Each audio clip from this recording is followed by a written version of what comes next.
स्थिति न रहने से परहित के लिए कर्तव्य कर्म का स्वतः आचरण होता है।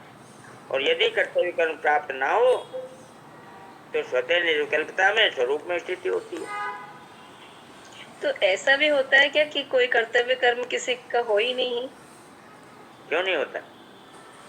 जैसे दूसरे के लिए है कर्तव्य कर्म, हर तक थोड़ी होता है। अच्छा, जब होता है तब तो स्वतः उसका आचरण होता है परहित के लिए, और जब नहीं होता है तो स्वतः निर्विकल्पता में स्वरूप में स्थिति होती है।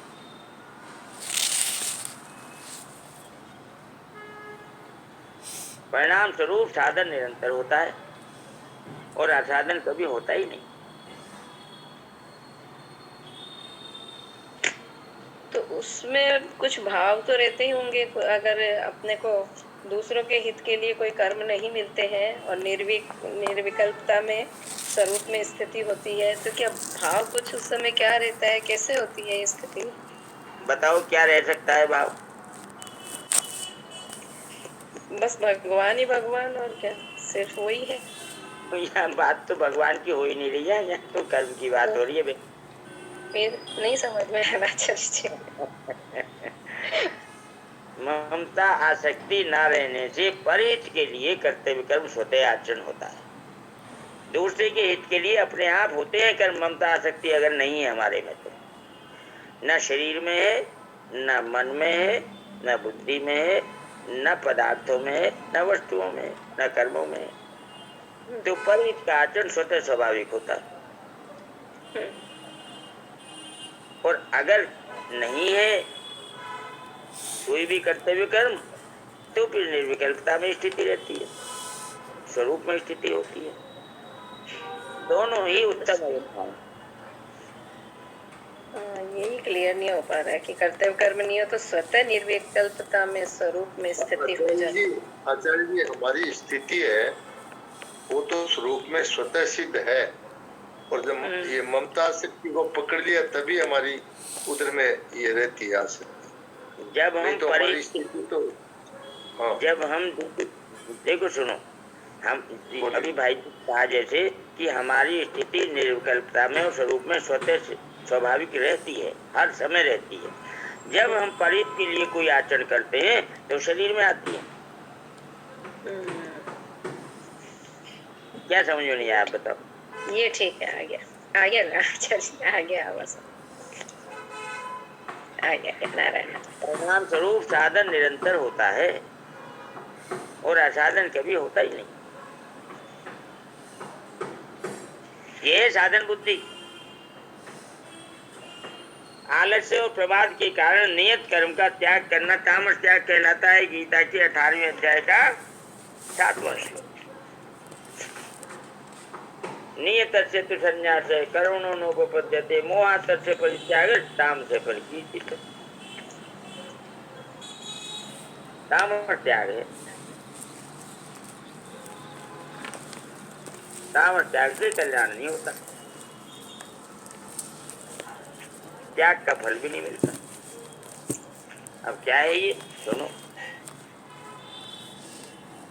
निषिद्ध और काम्य कर्मों का तो स्वरूप से त्याग करना उचित ही है, परंतु नियत कर्म का स्वरूप से त्याग उचित नहीं है। इसलिए मोह के कारण उसका त्याग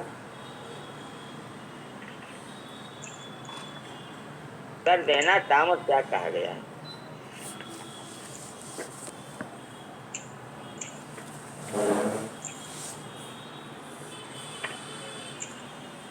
इसकी व्याख्या पढ़ता हूँ।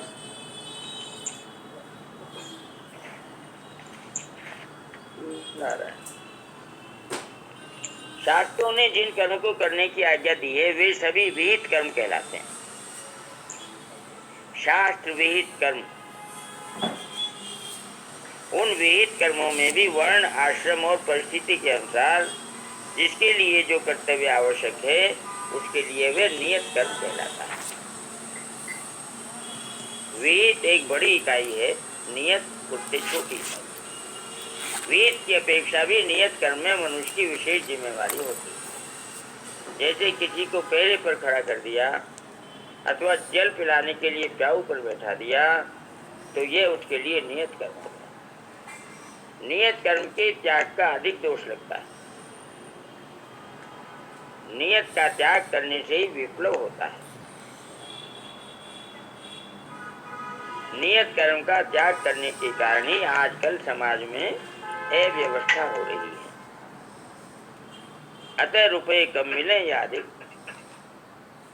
सुख आराम कम मिले या अधिक, अपने नियत कर्म का कभी त्याग नहीं करना चाहिए। नियत का मोह पूर्वक त्याग करना तामस है, जिसका फल अधोगति की प्राप्ति है। अधोगच्छन्ति तामसः। 14 का 18।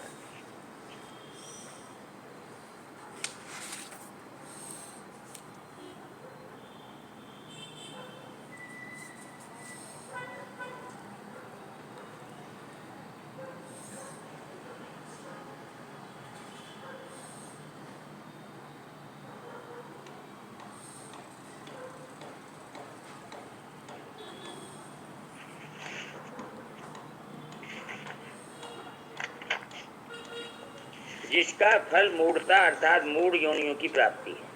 तामस त्याग का फल मूढ़ योनियों की प्राप्ति है। अज्ञानम तम से फलम। 14 का 16।